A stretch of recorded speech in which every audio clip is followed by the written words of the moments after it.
I'm hurting. There are some things that broke my heart. I was utterly burdened, Paul says. His words. I'm burdened, but I set my hope, and my hope isn't shaken, although my heart is hurting. I wanted to interview some other people who might be able to corroborate Paul's theory of hope. That you can be burdened and not nervous. That you can be broke and not nervous. That you can lose your job and not be nervous. That you can find drugs in your kid's room and be concerned and be involved and beat them half to death, but not be nervous. Come on. So I asked David, really? You gotta fight Goliath? David, nobody wants to fight Goliath. He is the Philistine champion from Gath. His body armor weighs more than you, boy. As a matter of fact, you have no fighting experience nor a military title. If you were smart, you'd go back home. Goliath has been defying these people for 40 days. There's a good reason they hadn't fought him yet. He's bigger than you. You know what David said? He said, I know. I see him. I know he's big. I know. Everybody else is standing back, waiting on God to do something. But I didn't come looking for help from somewhere up there. I come in the name of the Lord God, and I'm not nervous. I know he's big. I know he's strong. I know I'm a shepherd. I know I have nothing but a sling and 5 rocks, but I might only need one. If I can steady my hand and stand my ground, I'm not nervous. Hey, Shadrach, they're about to throw you and your buddies in the fire. Now you understand, you have a little bit of time left. If you will bow before this statue that Nebuchadnezzar has erected. I mean, we talk about crazy leaders. They ain't got nothing on Nebi. Nebi was so arrogant. Nebi lost his mind. They said, you better bow to King Nebi. They heated up the furnace. They turned it up 7 times hotter. Don't you feel the flame? Can't you see that there's a situation in front of you that's too hot for you to handle?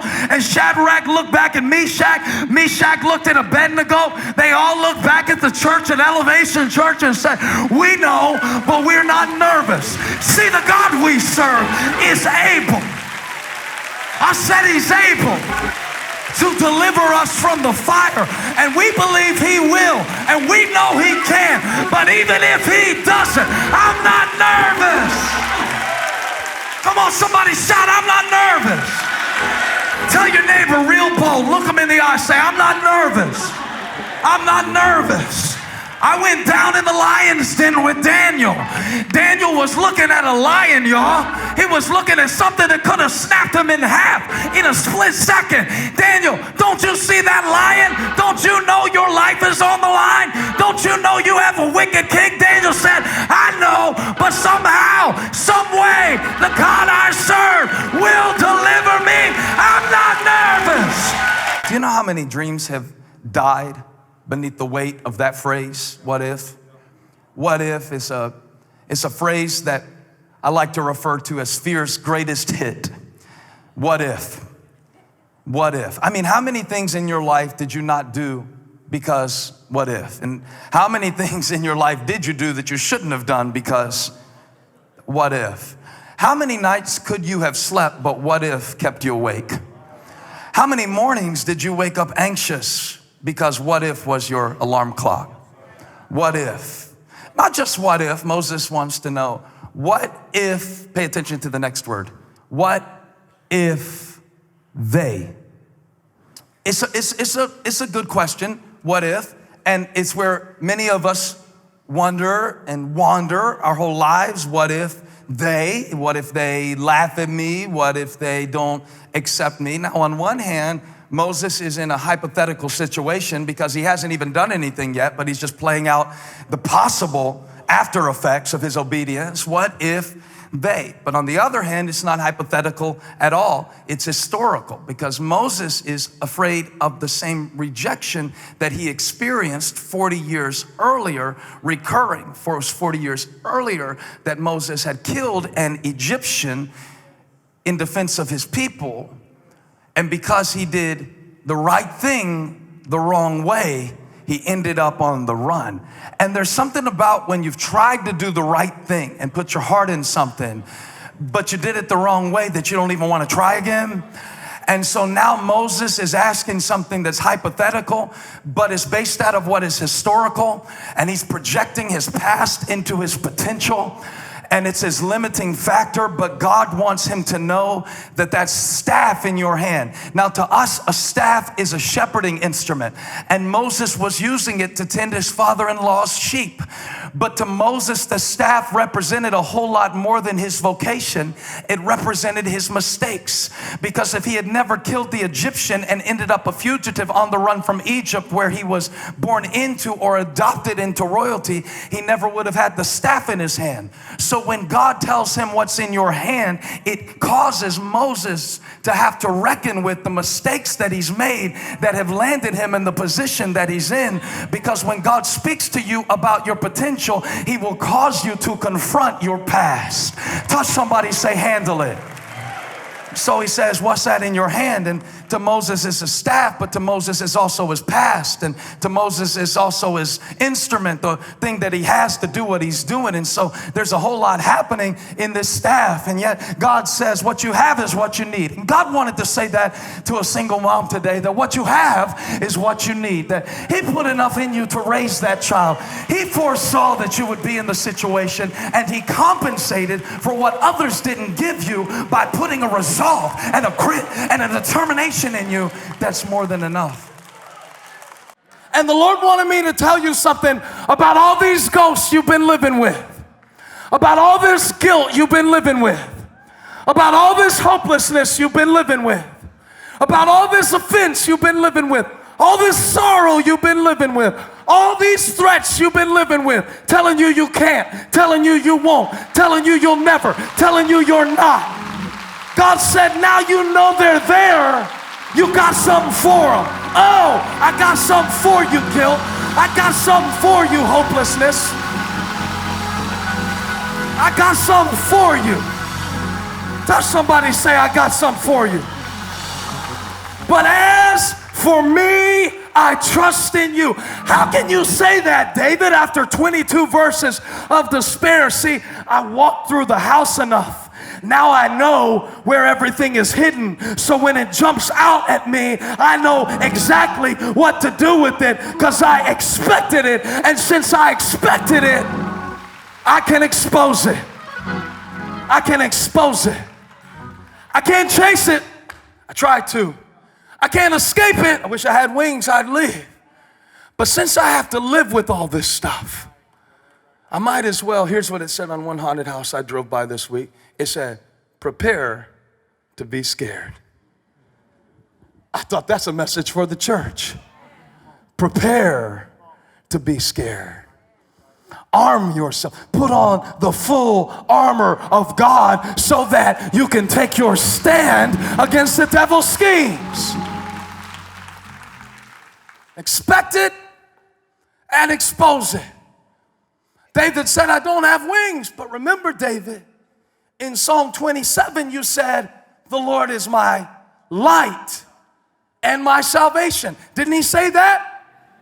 Didn't he say that? So I don't have wings to escape it. I don't have the power to chase it. But I got the light to expose it. The Lord is my light and my salvation. I'm not scared of you anymore.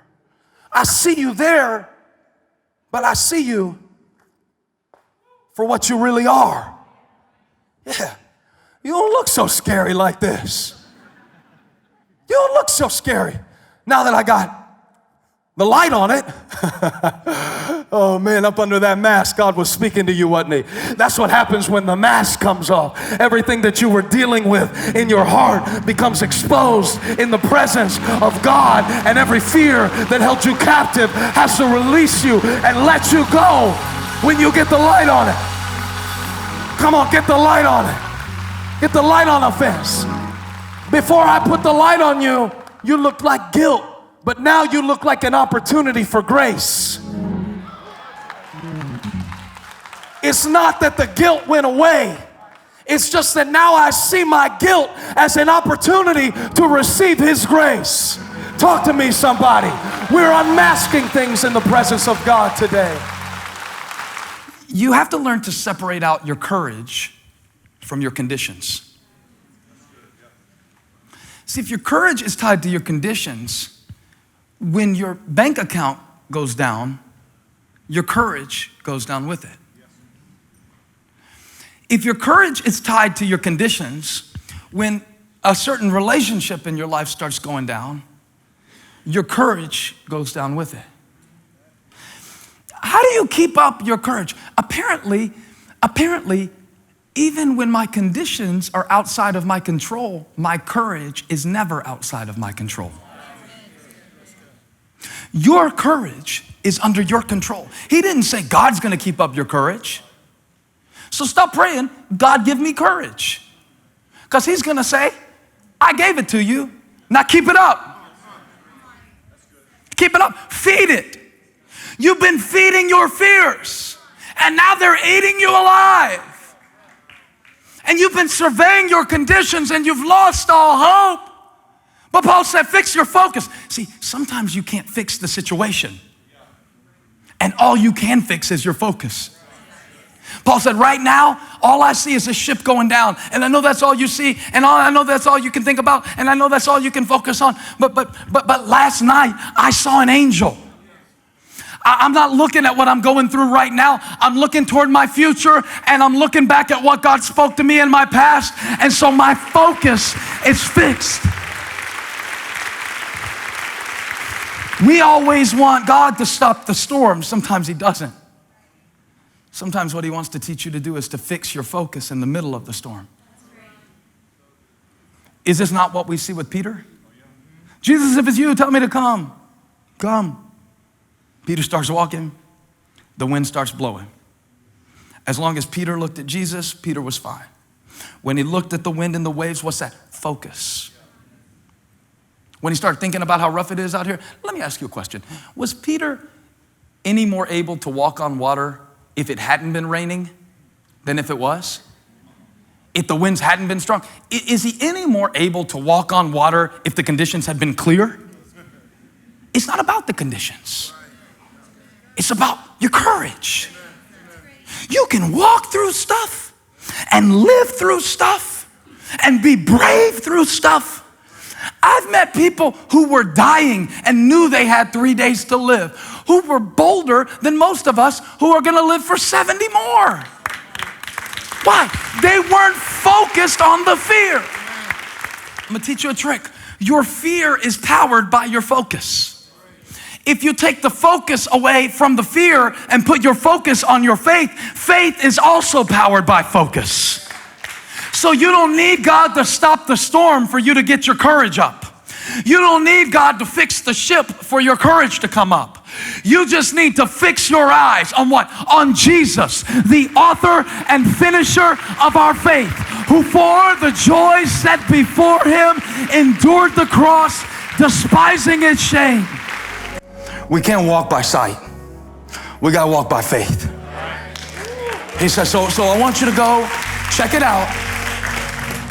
But check out Jericho, because that's the first city we got to beat. We just got to focus on the next thing we got to do, the first thing we got to do. We just got to focus on one thing at a time. If we get looking around at all the ites and the bites and the kites, we're gonna get all out of our minds, and we're gonna start sizing ourselves up. So just go check out Jericho. Just go check it out. But did you notice what it said at the beginning of the verse? That He secretly sent how many spies? How many spies? How many spies? Check this out. You only need 2 spies. You only need 2. Huh? What you mean? Well, when David said in Psalm 23, yea, though I walk through the valley of the shadow of death, bad news, I will fear no evil, for you are with me. Come on, I got a good report in the valley. Your rod and your staff comfort me. But I got to show you verse 6, because I want to show you the only 2 spies you need as you walk by faith. You only need 2. You're letting too many thoughts dominate your mind. You're letting too many opinions, and you're second guessing yourself. And God never called you to second guess yourself. He called you to trust in Him. You only need 2 spies. And I'll show you what they are. Here's what you need. He said, surely your goodness and love. The old translation said, surely goodness and mercy will follow me. You only need 2 spies. You only need an awareness of 2 things. Whether the cancer goes or the cancer stays, surely goodness and mercy will follow me. And since it's following me, I'm going forward in faith. I got a good report. I got a great God. I got goodness and love. And I'm brave in my heart, 'cause my story is already written. Hey, thank you for watching. Make sure you subscribe to this channel so you don't miss a single video or live stream. And share this video with a friend. And don't forget, you can join me live every Sunday. Thanks again for watching.